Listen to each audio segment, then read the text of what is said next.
So I must just tell you that you are being recorded, and if you don't want your voice on it, you can always use the Q&A. I'd like to just, Corin will give you some do's and don'ts. Remember, if you want to raise your hand, there is a raise hand icon at the bottom of your screen, or if you use Alt-Y, that will also raise your hand, and then I'll see that you want to ask a question. You can also use the chat. Please hold your questions till the end, because sometimes a question you want to ask is actually being answered in the next slide. And Corin has the most amazing slides because she's the most amazing speaker. She is Corin Denton, and for those of you who have not tuned in before, you'll know she's our head of advocacy and education at Retina South Africa. She's an experienced nurse and psychologist with many, many years experience, particularly in diabetic retinopathy, but she's also an expert on AMD and on many aspects of vision loss. We're very, very blessed to have her as part of the Retina SA team. And Corin, it's over to you. Great, thank you so much. And it's, as always, it's wonderful to be here with this group. I really look forward to it every single month. And I'm very excited that we're going to be once again talking about this very significant development in the medical world. We've not seen anything like this for decades. It's an innovative approach to medicine that is and will rapidly impact the way we treat disease today. And because of this, the way we treat disease, the way we look after things that go wrong in the body has become quite obsolete. It is old-fashioned, it's history. So I'm going to go into the fundamentals so that we can appreciate these new developments and accept them and look forward to them and understand what is happening when we get announcements about the amazing technological advances in the medical world. Just a quick introduction to our support team at the Retina South Africa head office. And there you see Claudette, Lindiwe, Victoria, and I am there as well. And to remind you that I also have a very close interest in the Low Vision Centre of Learning, where I am a founder member. And also, our education activities are supported by an unconditional educational grant from Bayer, South Africa. Now, we're going to be talking about messenger RNA. And this, I said in the beginning, is the medicine of the future, but actually the future is now, because it's happening as we speak. We are living in a time of an incredible revolution in the medical world. And it's wonderful that we are here to witness it and see what is happening. I also would like to acknowledge that this talk is based and was in fact inspired by a very interesting TED talk that I listened to that was presented by Melissa J. Moore, who was shortly after appointed as the Chief Scientific Officer at Moderna. And you will find that throughout, I do quote a couple of the things that she has said. But as I said, she inspired this talk, and she inspired me to look further, to read more, to find out more about what is happening in this amazing world. Now, I'm not going to dwell on COVID, because I think we all COVIDed out. But just to remind us that many of us have had more than one, we've had 1, 2, maybe even 3 COVID vaccines. Most of us listening to the talk today. And the COVID vaccine is a messenger RNA vaccine.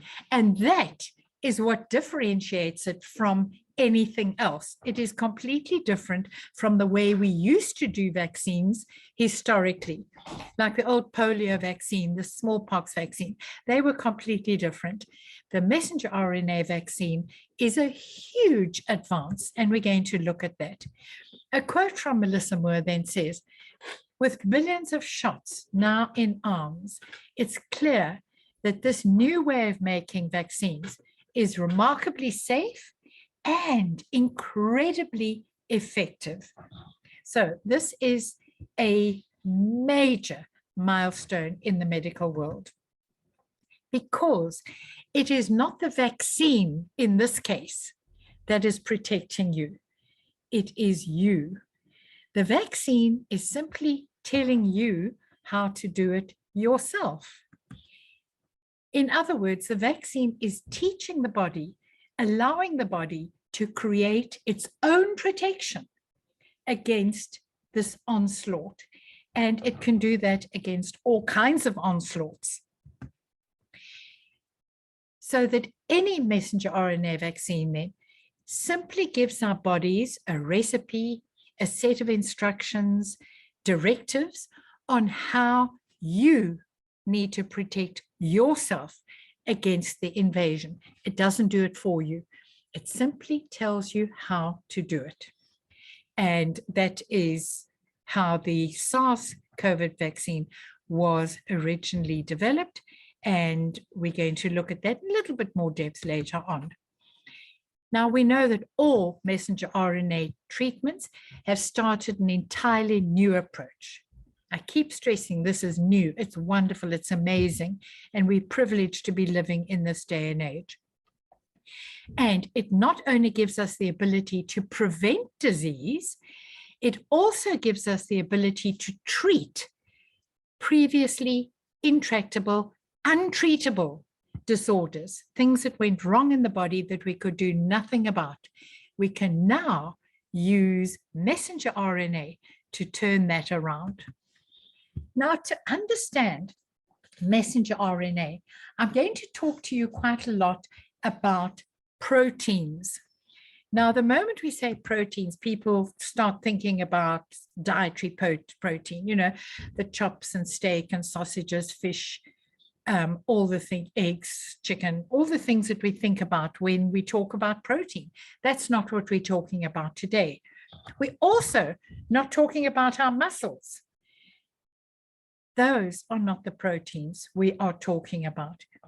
We are talking about the proteins that comprise an incredible percentage of that wonderful ecosystem that is your body. So your body is mostly made up of proteins. And we'll look at this slide again in a moment in a bit more depth. But as we go on, I'd like you to imagine a large city with different buildings, different roads, different communications, and to understand that your body works in exactly the same way. If we think of the word building, for example, if you think of the word building, in no way does it give you a clue to the variety of structures that make up any city, town, village, wherever you are. It could be the Empire State Building in the huge, it could be the Gherkin, it could be our own Brixton Tower, it could be a block of flats or the Cape Dutch homestead or a mud hut. All of these are buildings, but look how different they are. In the same way, the term protein gives us no clue about the amazing, incredible assortment, variety, all these structures throughout the body.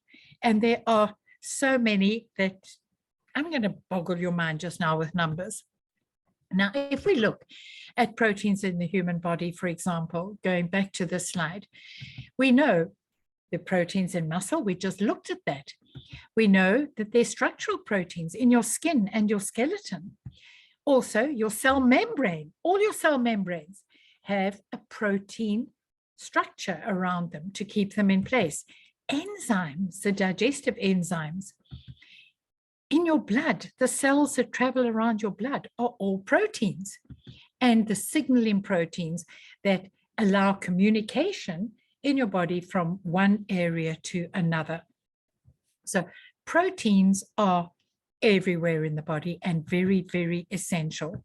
And of course, they're an essential part of our immune system. So if we look at this in a simplistic way, Proteins build and repair the body. They regulate and maintain the body, and they give us energy, the ability to move around. They do everything. Now I'm going to show you a simplified metabolic chart of the human body that shows the reactions in your body that are keeping you alive right now as we speak. So these reactions that are happening in this chart, every one of these reactions is catalyzed by a different protein. And if you look at this chart, you've got to look very carefully because the writing has to be quite small to fit it all in. The proteins are all shown in blue. And as I said, if you look at that chart, every single one of what is shown on this chart is happening in your body right now to cope with your entire metabolic system. What you've eaten, how you use your energy, how you use the glucose, how you cope with what you had for breakfast, etc., etc. In other words, proteins not only make up the bulk of our bodies, they make our bodies function and they keep us safe and well. They are the key to our entire integrity, to our wellness, to our well-being. Now, if we look at a building, going back to the buildings, you'll find that although buildings are very different, you can have an office, a storage area, a house, a block of flats, factory stations, airports, you can have all these things. They're all different, but they're all made out of the same building blocks, different types of bricks, some mortar, glass maybe, some steel girders, whatever. And it just depends how those buildings are used in different ways that gives us the structure that we end with. So if you put bricks here and steel there and glass here, etc., you end up with a certain type of building.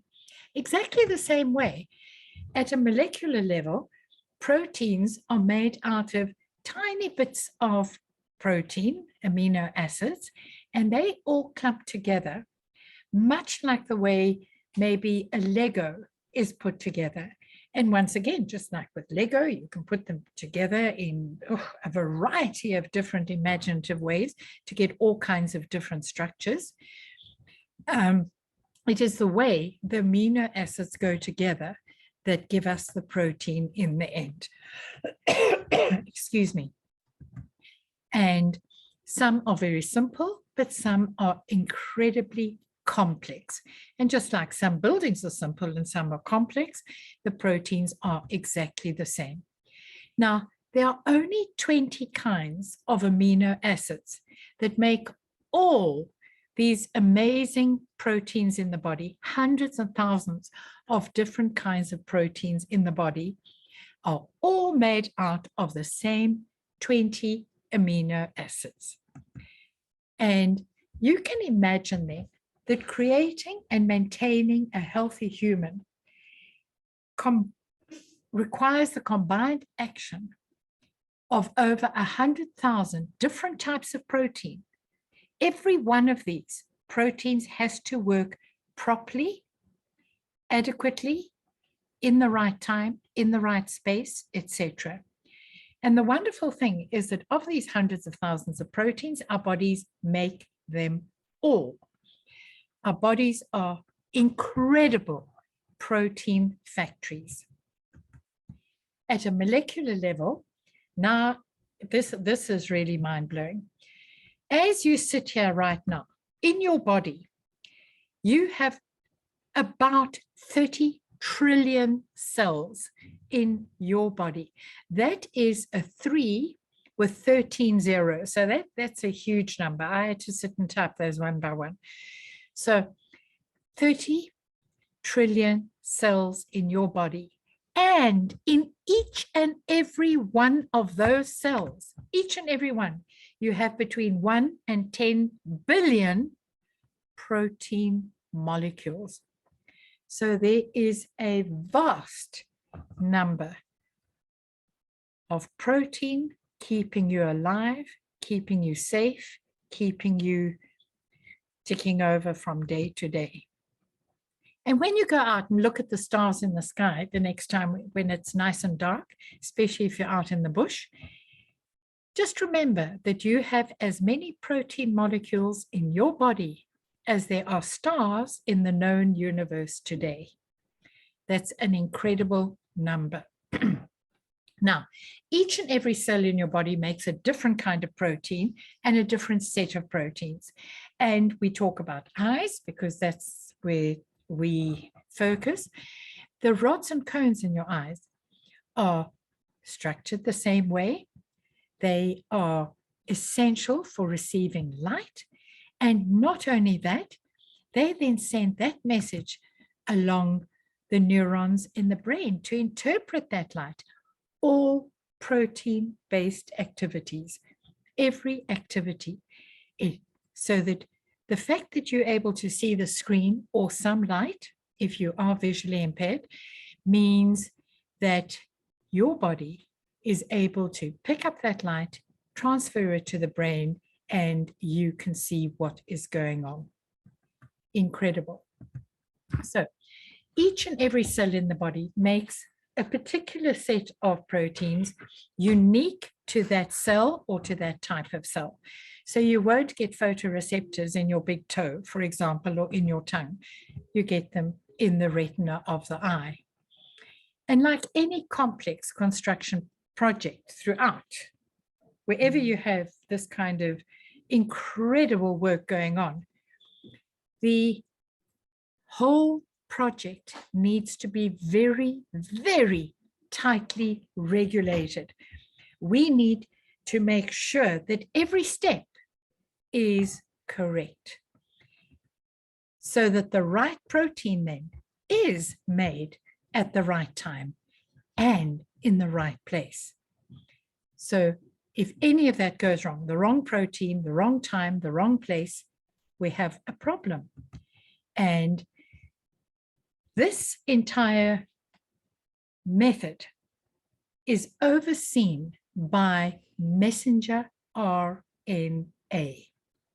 There are hundreds of thousands of messenger RNAs in the body, and each one has its own specific recipe or set of instructions, whatever you call it, to create that very specific protein.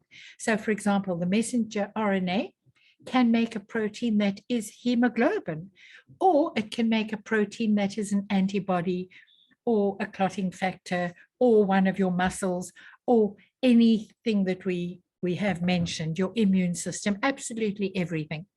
So each messenger RNA has its own recipe to get that right. So messenger RNA is essential to this entire process. But just like anything that is so complicated, it is not surprising that occasionally things go wrong. And we get a factory error, we get a fault in the algorithm, and things just don't work. So if we look back at just one of the tiny things that I'm going to pick on, because we looked at this chart earlier, the metabolic chart, and looking at this entire array that we looked at earlier, if we look right in the center of this chart, there is what looks like a very insignificant little protein there. Can it do much? Does it mean much?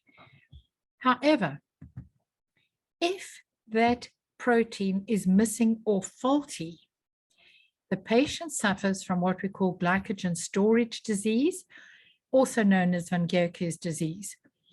This means that these people cannot utilize glucose, store it, and redistribute it to the body properly. And they, for their entire lives, as long as they live, they have to have something like cornstarch or fructose every single hour. If they miss 1 hour, they will go into a coma and possibly never come out of it. and that is day and night. 24 hours a day, they have to have something. Just because one little protein is acting up. Now, if we look at the billions of protein molecules that we have in the body, they are all controlled by about 200,000 to 300,000 RNA molecules. So if we look into our cells again, those 30 trillion cells, each and every one of them has between 200,000 and 300,000 messenger RNA molecules to control what is happening in that cell. Incredible how our bodies even manage to work. Now, one of the features of this is the continual destruction and rebuilding of many of the proteins. You know that as muscles break down, they build up, etc., etc. And most of our systems, there is a breakdown and a build-up all the time. And the easiest one to imagine is the diurnal clock, the circadian rhythm. That is the timer in your body that tells you when to be awake and active and go about your business and when to go to sleep. The proteins that make up this clock obviously have to disappear and reappear every single day, because if they were there all the time, you would either be asleep all the time or you'd be awake all the time and unable to sleep. So they have to be able to come and go according to your natural circadian rhythm. And our bodies then make the RNAs to encode the proteins to appear and disappear every single day for your entire life. And that is all, once again, messenger RNA controlled. So that when you wake up in the morning, when the sun comes up, and you get tired at night when the sun comes down, it is the messenger RNA that is coordinating your body for you. Isn't that amazing? That's just incredible. Now, we know that there are a number of defective or missing proteins linked to vision loss. So if we could give the patients the ability to replace or make that missing or faulty protein, then we could actually treat their disease instead of just managing their system. So go to the root cause, tell the messenger RNA where the problem is, and get it right rather than just trying to manage symptoms. That makes so much sense. A little bit easier said than done, but that is the pathway. So, as I said, it sounds very simple. To treat a disease, if there's a missing protein, just give a couple of copies of messenger RNA to reproduce that protein. And once again, the protein might be needed once. A single dose might be enough for life. It might last for a year. It might last for 2 years or for 3 or 4 months. It depends. And that is exactly what's happening. The body needs to mimic, or the therapy needs to mimic, RNA therapy needs to mimic what the body does and how it does it. So, in other words, messenger RNA then has given us this ability to address the problem rather than treating the symptoms. So if we glance at the structure of the trillions of messenger RNA molecules in the body, we know, we've already said that there are trillions of them. They are all made of only 4 little building blocks. And the way they are put together on this chain determines what the messenger RNA is and how it functions and how it creates or gives the message for proteins to be created. In other words, I'm sorry about the coughing, it's just a hobby. In other words, messenger RNAs carry messages or a recipe or a pattern or a set of instructions to create proteins. That is their core job. That is their most important job. In other words, messenger RNAs are the language of life. Remember that if you take any medicine, oh, this is so irritating. Karen, if you want to have a break, do you want to have something? Yeah. I just I want I think that seems to be the worst is over, but talk away while I get some more water. Okay, fine. I just want to say to people, you know, that this is very complex and you're thinking, oh gosh, I'll never remember this. It doesn't matter. Once you understand what Karen is trying to say to you, it means that you will have information and understanding when you hear about things like the COVID vaccine, that's a messenger RNA based. So we're not going to do a test at the end, I promise you. So Karen is here to carry on. Great, thank you. Okay, now all medicines we know, everyone that we take, has effects that have limited duration and they're dose dependent. You know that you cannot take a pill for a headache now and in December say, but I took a pill in August and why is my headache still here? And same with antibiotics. You can't say, okay, I took some tetracycline 20 years ago. Why is it not working against my infection today? They are of limited duration. And exactly the same could happen with messenger RNA therapy, because in other words, we need to give it as it's needed. The one important thing that I always like to point out about messenger RNA, because this pops up every now and then, especially in the media, the social media, where you get things on Facebook and people say, oh, it alters your DNA and it changes you into a alien and, you know, you're going to grow purple ears and all these weird things.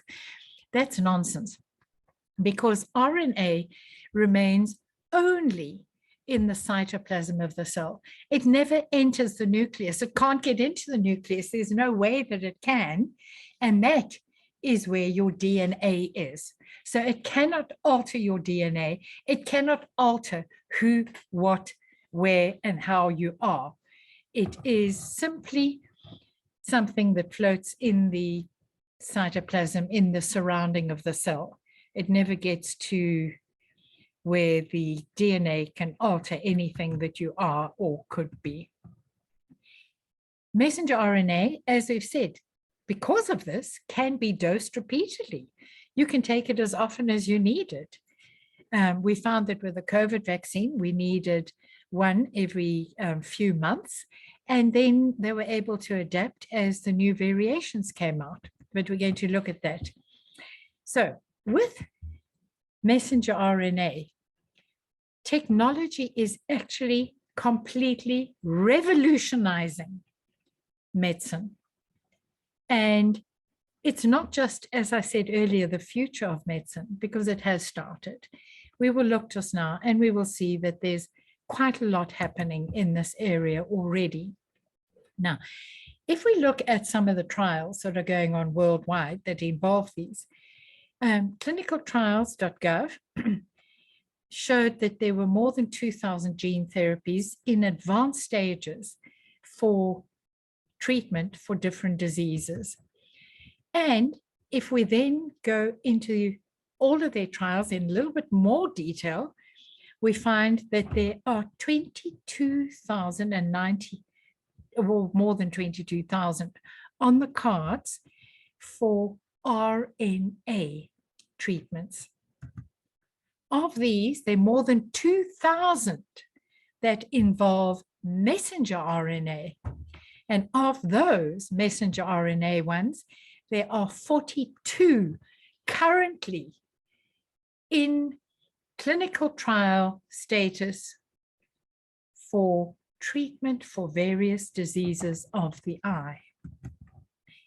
There are many of them, and some of them are really very successful. For example, Leber's congenital amaurosis, LCA, is a condition that causes blindness. And in this one, a single injection can reverse the blindness. The only problem with this is that at the moment it is horrendously expensive. It is available, the treatment is available, it is expensive, but like with all things, as time passes, the costs do come down. And on the back of this, I'm sure we're going to find many more that become available very rapidly. With retinitis pigmentosa, which incidentally Claudette has, there are dozens of types of RNA-based studies going on in all kinds of areas that will impact retinitis pigmentosa within the next few years. And currently in development, we have RegenXBio, and in fact, it's actually been given to a few people already with great success for macular degeneration or diabetic retinopathy. And the results of the trials have been mixed. Some have been very good, some have been not as good. And it appears that they just have to look a little closer to look at the genetic makeup of people to decide who is going to have the maximum benefit. If we look at another site, fightingblindness.org, they show 27 well-advanced RNA-based trials, 3 of which are for macular degeneration, but they also have a number for retinitis pigmentosa, Usher's, and LCA. So things are happening and happening fast. This one I've just included out of interest. This really was fascinating to me. 2 companies did a clinical trial, I think I've got the date wrong there, where during open heart surgery, patients were given messenger RNA injected directly into their heart muscle, directly into their hearts. And that injection instructed the heart to grow new blood vessels to bypass the clogged arteries. And that was hugely successful. And that is the way heart surgery is going to go in the future. An injection into the heart to instruct the heart, okay, those blood vessels aren't working, let's make some more. There are lots of other trials. And for example, patients who receive treatments for their disease, many of them are receiving messenger RNA treatments that are specific to the individual. So there is one treatment for one person. So in the future, not only for cancers, but for all other treatments, we can expect to go to the local pharmacy and pick up a medication that's got your name on it. So my name, Victoria Lindy, where it'll have your name on, just saying that medicine has been created specifically for you based on your mRNA requirements in your body to get things right. Now, for any of these treatments and vaccines, for any of this to be very effective, we need to make them and get them back to the patient as quickly as possible. And interesting, by January 2020, they had already manufactured this kind of intervention, messenger RNA intervention, to patients with various cancers with huge success. So they already knew how to do this. It's much like having a cake recipe. So you've got a cake recipe, you know how to bake a chocolate cake. But what if somebody says, you know, I love your chocolate cake, but won't you please give me one with little hundreds and thousands on top? And you then just have to sprinkle those on top. That's the only change that you need, because you've got the recipe. You don't need any more. Therefore, when the SARS-CoV-2 virus was posted to a public server in January of 2020, the labs worldwide started immediately. And interesting, at Moderna, who were leaders in this field, they'd made many of the cancer viruses, they knew how to bake this cake. And they knew that a chocolate cake recipe was not going to work if you're making chicken a la king, or if you're making a different kind of stew for supper maybe. So they knew the exact recipe that was required for this exact problem. It just needed the sprinkles on the top. And it took their design team in the laboratory 1 hour to design the messenger RNA. 1 hour to design that messenger RNA against the COVID virus. Now, this is something that is absolutely incredible. And they were then able to make that RNA. They were able to get it quality controlled. They were able to fill the little vials and shipped to the NHI for clinical trials within 45 days. Now, this is a process that in medicine normally takes approximately 15 years. We were able to do it with the knowledge that we had in the world in 45 days. And the labs all collaborated with each other. They were wonderful about that. They worked together to get this done. And it was incredible then that that same messenger RNA that took only an hour to design is the same one that we started getting. And those of you who've had the vaccine, that is the same one that has been injected into your arms and has saved countless lives. When the outbreak started, there was a fear that the death toll would certainly exceed the highest death toll from a disease that we'd had before, the Spanish flu, earlier last century. And they felt that if it were not controlled, we could lose as many as between 30 and 50 million people. But although the death toll was high at 1.3 million, it was nothing like what had been predicted. So medicine really stepped up to the mark. It really met the need at the right time. The wonderful thing about this also is that it's not that difficult to replicate. And there are more than 100 companies all over the world who are able to make the exact vaccine. And a major milestone was reached in our own country, South Africa, when scientists were able to reproduce the COVID-19 vaccine in our own labs, our own Moderna vaccine in February of this year.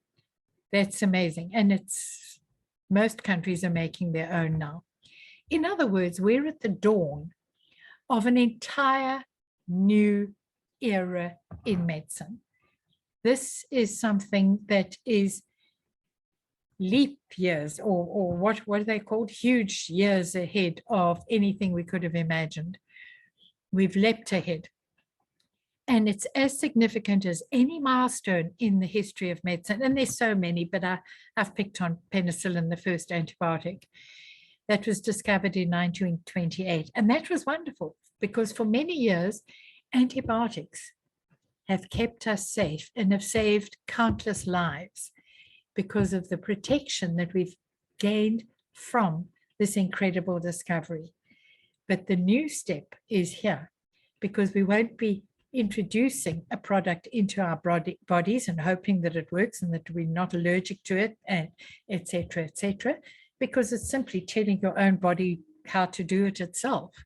A major, major milestone.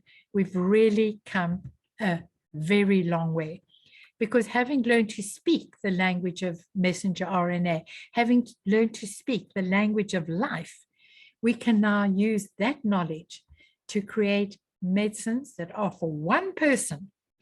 They can be rapidly produced and distributed to the entire globe, just like we did with the COVID-19 vaccine. That really paved the way for this and accelerated this wonderful way of doing things. And as I keep saying, the best part is it's simply telling your body how to do it itself. It's not putting anything foreign or strange into your body, just an instruction to do it itself. And it's growing in the eye, and the eye is a good place for this kind of therapy because we have accessibility, it's right there. The size, it's nice and big, and the eye has immune privilege and cells that do not divide during life. So the eye is actually quite an easy target to start working on in this era. And pioneering messenger RNA therapy holds the promise to promote healing, to reduce loss of vision, and to treat thousands of previously untreatable diseases. In other words, we are now learning how to prevent disease, because preventing that disease, blocking it, is so much better than just simply trying to attempt a cure, trying to look at those symptoms. Thank you very, very much. Oh, sorry. Thank you. Thank you, Karen. That was brilliant. If you could just, before we go to questions, just let people take a note. That is our website address, www.retinasa.org.za. And if they need to mail us, they can mail any questions on particularly retinal vision loss to head office at retinasa.org.za. And if people have a retinal condition, we have some really wonderful social workers who are tuned in this morning, who will be able to listen to you, assess your needs, and point you to areas where you can be helped if we can't help you ourselves. Perhaps you'd like to put the slide up for my school, Corinne, if you can. And just to remind everybody that we really need your help. You know, Retina South Africa gives you these lectures free because of our grant, but we really need financial help. So please consider joining my school at myschool.co.za and nominating Retina South Africa as a beneficiary. And as Karen said, you can have one of 3 beneficiaries, and at no cost to you. Every time you swipe either at Woolies or some of the garages or at Walton's, and there's a whole list of stores and outlets on the website, we will get a small portion, a small donation from the outlet, not from you. It doesn't cost you a cent. But if you'd like to support us on a more substantial level, please go to our website and go to look at donate, and possibly be my go to donate, and you can become friend for sight, and we really need you. And now we're going to take some questions. So I'm just going to have a look. Anybody would like a question, please raise your hand. I don't see anything on the Q&A or the chat. So maybe I'd like to ask you a question, and just you're the scientist. I would like you just to spend 2 minutes telling people that messenger RNA is not something only that we use to deliver when we're doing it therapeutically, but it's a process that happens and it comes from the DNA. Perhaps you'd just like to explain to people what that connection is between the DNA, the mRNA, and the ribosome, which is the factory. And you can use an analogy of a factory if you like. Well, as you said, you probably do this better than I can, but the DNA lives in the nucleus of the cell, and that's where everything that happens, it's like the command center of the cell.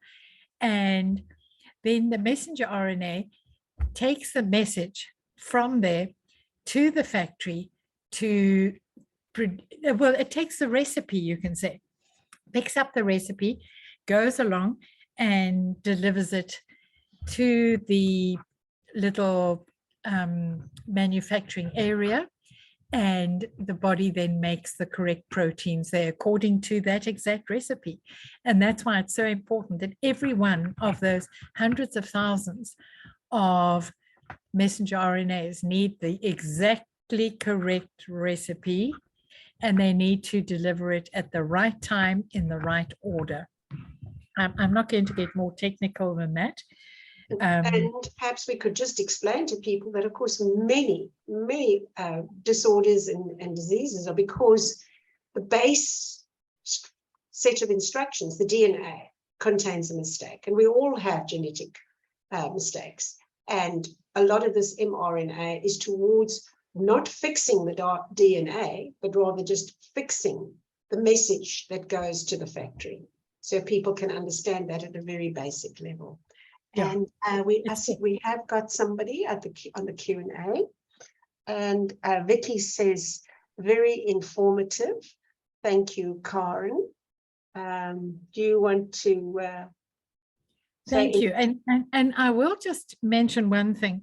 When I did this talk last night for the on the OT Link group, we got a call from somebody calling in from the UK who said that just in the car on the way to listening to this, they'd been listening to a huge announcement that was made yesterday in the UK, and they interviewed a young man who's had hemophilia, obviously since birth, you're born with it.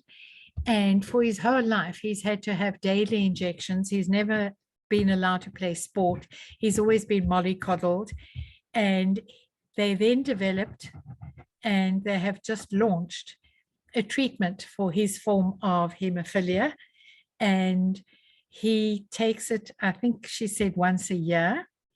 And he is now playing rugby.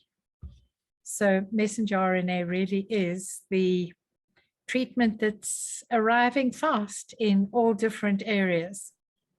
And it's just amazing. And I think that if people are wondering what Retina South Africa does, we don't have the money to do these really very, very expensive blue skies research.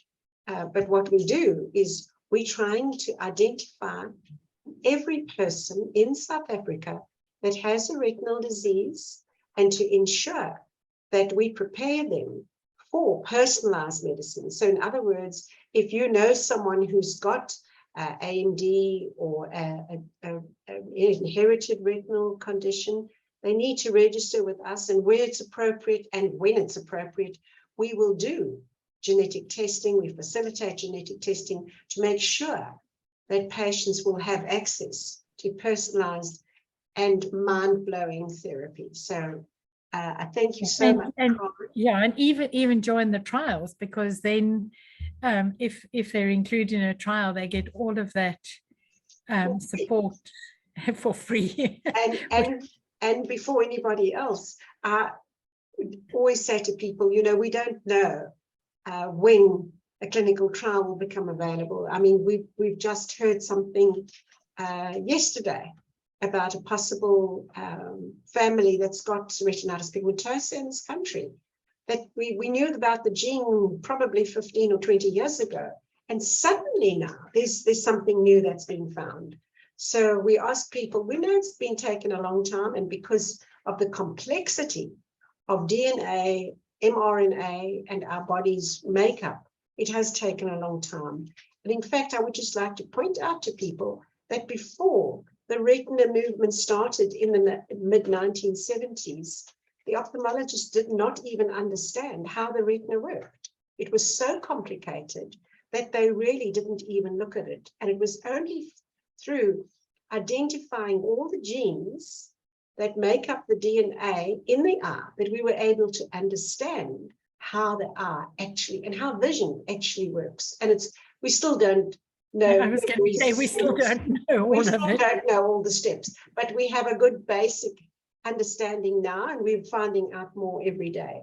So if anybody wants to make sure that when these clinical trials or the ensuing therapies become available, that every South African who is eligible can have access to those trials and that therapy, please. We need all the people who are listening, and particularly the people of the University of the Third Age, because they are the thinkers of this country. Thank you very much. And if anybody else has any other comments, I don't see anything else on the chat. I think we're running out of time as well. So I would like to thank all of you, and please remember our You can contact us through the website or through head office at retnasa.org.za. And thank you for your time. And next month, we will be here with a really great, interesting topic from our resident webinar expert, Karen Denton. Thank you very much. Thank you all, and we'll meet again next month.